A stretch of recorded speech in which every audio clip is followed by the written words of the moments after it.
Olá, sejam muito bem-vindos ao canal Liber Audiolivro. Eu sou a Giovana e hoje vou iniciar a leitura do Livro do Desassossego, de Fernando Pessoa, com o prefácio e o primeiro trecho. Vamos à leitura. Nota da narradora. Este livro é composto de vários fragmentos de texto numerados que foram denominados trechos nas legendas dos vídeos. Prefácio. Há em Lisboa um pequeno número de restaurantes ou casas de pasto em que, sobre uma loja com feitio de taberna decente, se ergue uma sobreloja com uma feição pesada e caseira de restaurante de vila sem comboios.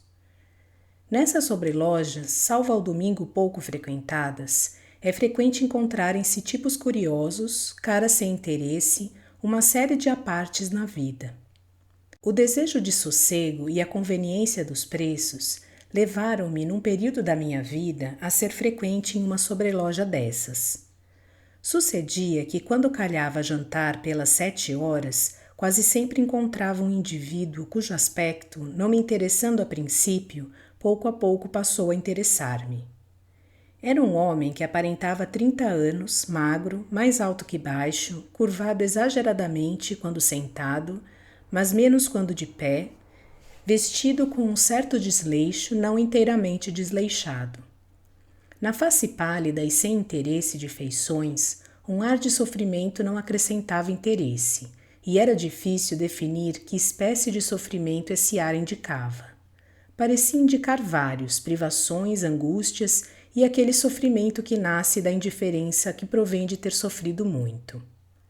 Jantava sempre pouco e acabava fumando tabaco de onça. Reparava extraordinariamente para as pessoas que estavam, não suspeitosamente, mas com um interesse especial. Mas não as observava como que perscrutando-as, mas como que interessando-se por elas, sem querer fixar-lhes as feições ou detalhar-lhes as manifestações de feitio. Foi esse traço curioso que primeiro me deu interesse por ele. Passei a vê-lo melhor. Verifiquei que um certo ar de inteligência animava de certo modo incerto as suas feições. Mas o abatimento, a estagnação da angústia fria cobria tão regularmente o seu aspecto que era difícil descortinar outro traço além desse. Soube incidentalmente, por um criado do restaurante, que era empregado de comércio em uma casa ali perto. Um dia houve um acontecimento na rua por baixo das janelas. Uma cena de pugilato entre dois indivíduos. Os que estavam na sobreloja correram às janelas, e eu também, e também o indivíduo de quem falo. Troquei com ele uma frase casual, e ele respondeu no mesmo tom. A sua voz era baixa e trêmula, como a das criaturas que não esperam nada porque é perfeitamente inútil esperar. Mas era porventura absurdo dar esse relevo ao meu colega vespertino de restaurante. Não sei por que passamos a cumprimentar-nos desde esse dia. Um dia qualquer que nos aproximara talvez a circunstância absurda de coincidir virmos ambos jantar às 9h30, entramos em uma conversa casual. A certa altura ele perguntou-me se eu escrevia. Respondi que sim. Falei-lhe da revista Orfeu que havia pouco aparecera. Ele elogiou-a bastante, e eu então pasmei deveras. Permiti-me observar-lhe que estranhava, porque a arte dos que escrevem em Orfeu só é ser para poucos. Ele disse-me que talvez fosse dos poucos. De resto, acrescentou, essa arte não lhe trouxera propriamente novidade, e timidamente observou que, não tendo para onde ir, nem que fazer, nem amigos que visitasse, nem interesse em ler livros, solia gastar as suas noites, no seu quarto alugado, escrevendo também. Ele mobilara, é impossível que não fosse à custa de algumas coisas essenciais, com um certo e aproximado luxo seus 2 quartos. Cuidara especialmente das cadeiras, de braços, fundas, moles, dos reposteiros e dos tapetes. Dizia ele que assim se criara um interior para manter a dignidade do tédio. No quarto à moderna, o tédio torna-se desconforto, mágoa física. Nada o obrigara nunca a fazer nada. Em criança passara isoladamente. Aconteceu que nunca passou por nenhum agrupamento. Nunca frequentara um curso. Não pertencera nunca a uma multidão. Dera-se com ele o curioso fenômeno que com tantos, quem sabe vendo bem se com todos, se dá, as circunstâncias ocasionais da sua vida se terem talhado a imagem e semelhança da direção dos seus instintos, de inércia a todos e de afastamento. Nunca teve de se defrontar com as exigências do Estado ou da sociedade. As próprias exigências dos seus instintos ele se furtou. Nada o aproximou nunca nem de amigos nem de amantes. Fui o único que de alguma maneira estive na intimidade dele. Mas apesar de ter vivido sempre com uma falsa personalidade sua e de suspeitar que nunca ele me teve realmente por amigo, percebi sempre que ele alguém havia de chamar a si para lhe deixar o livro que deixou. Agrada-me pensar que, ainda que ao princípio isto me doesse, quando o notei, por fim vendo tudo através do único critério digno de um psicólogo, fiquei do mesmo modo amigo dele e dedicado ao fim para que ele me aproximou de si, a publicação deste seu livro.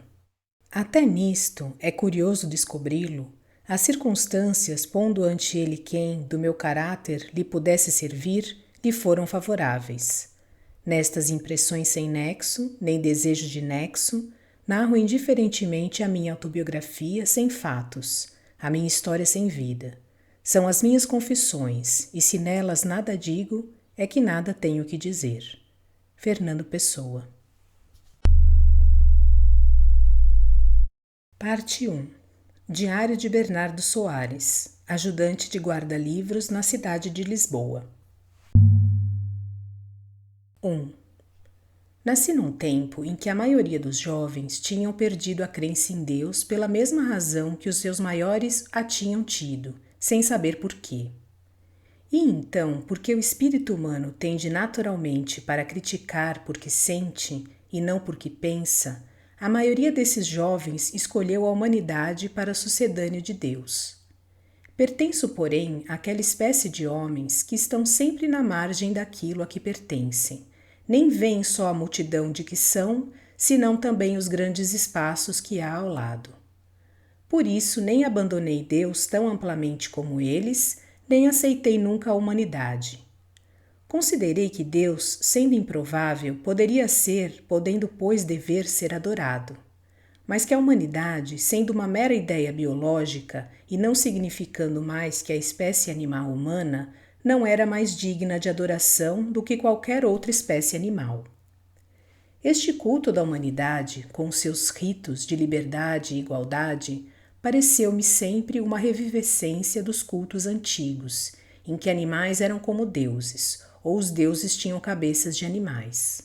Assim, não sabendo crer em Deus e não podendo crer em uma soma de animais, fiquei, como outros da orla das gentes, naquela distância de tudo a que comumente se chama a decadência. A decadência é a perda total da inconsciência, porque a inconsciência é o fundamento da vida. O coração, se pudesse pensar, pararia. A quem como eu, assim, vivendo não sabe ter vida, que resta senão, como aos meus poucos pares, a renúncia por modo e a contemplação por destino? Não sabendo o que é a vida religiosa, nem podendo sabê-lo, porque se não tem fé com a razão. Não podendo ter fé na abstração do homem, nem sabendo mesmo o que fazer dela perante nós, ficava-nos, como motivo de ter alma, a contemplação estética da vida.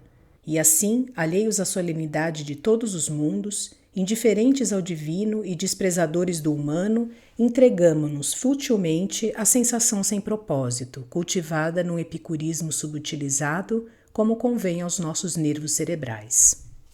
Retendo da ciência somente aquele seu preceito central, de que tudo é sujeito às leis fatais, contra as quais se não reage independentemente, porque reagir é elas terem feito que reagíssemos, e verificando como esse preceito se ajusta ao outro, mais antigo, da divina fatalidade das coisas, abdicamos do esforço como os débeis do entretimento dos atletas e curvamo-nos sobre o livro das sensações com um grande escrúpulo de erudição sentida. Não tomando nada a sério, nem considerando que nos fosse dada por certa outra realidade que não as nossas sensações, nelas nos abrigamos e a elas exploramos como a grandes países desconhecidos. E se nos empregamos assiduamente, não só na contemplação estética, mas também na expressão dos seus modos e resultados, é que a prosa ou o verso que escrevemos, destituídos de vontade de querer convencer o alheio entendimento ou mover a alheia vontade, é apenas como falar alto de quem lê, feito para dar plena objetividade ao prazer subjetivo da leitura. Sabemos bem que toda obra tem que ser imperfeita e que a menos segura das nossas contemplações estéticas será a daquilo que escrevemos. Mas imperfeito é tudo, nem há poente tão belo que o não pudesse ser mais, ou brisa leve que nos dê sono que não pudesse dar-nos um sono mais calmo ainda. E assim, contempladores iguais das montanhas e das estátuas, gozando os dias como os livros, sonhando tudo, sobretudo para o converter na nossa íntima substância, faremos também descrições e análises que, uma vez feitas, passarão a ser coisas alheias, que podemos gozar como se viessem na tarde. Não é este o conceito dos pessimistas, como aquele de Vigny, para quem a vida é uma cadeia onde ele tecia palha para se distrair. Ser pessimista é tomar qualquer coisa como trágico, e essa atitude é um exagero e um incômodo. Não temos, é certo, um conceito de valia que apliquemos à obra que produzimos. Produzimo-la, é certo, para nos distrair, porém não como o preso que tece a palha para se distrair do destino, senão da menina que borda almofadas para se distrair sem mais nada. Considero a vida uma estalagem onde tenho que me demorar até que chegue a diligência do abismo. Não sei onde ela me levará, porque não sei nada. Poderia considerar esta estalagem uma prisão, porque estou compelido a aguardar nela. Poderia considerá-la um lugar de sociáveis, porque aqui me encontro com outros.